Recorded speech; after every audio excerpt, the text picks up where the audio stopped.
Hello children, today we will learn the poem Birds Can Fly.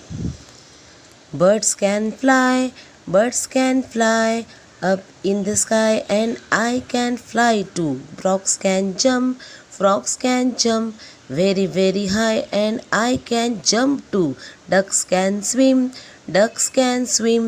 deep in the water, and I can swim too. Dogs can walk on the ground, and I can walk too. Horses can run in the forest, and I can run too. Bunnies can hop on the grass, and I can hop too. I can hop too. मुलांनो, कशी वाटली कविता? या कवितेमध्ये काही कृतीदर्शक शब्द आलेले आहेत, जसे fly, jump, swim, walk, run आणि हॉप. त्याबद्दल आपण आता पाहूया.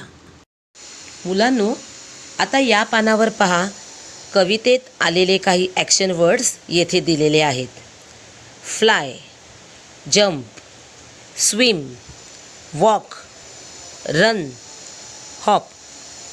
फ्लाय म्हणजे उडणे, जंप म्हणजे उड्या मारणे, स्विम म्हणजे पोहणे, वॉक म्हणजे चालणे, रन म्हणजे धावणे, हॉप म्हणजे टुनटुन उड्या मारणे किंवा एका पायावर उड्या मारणे.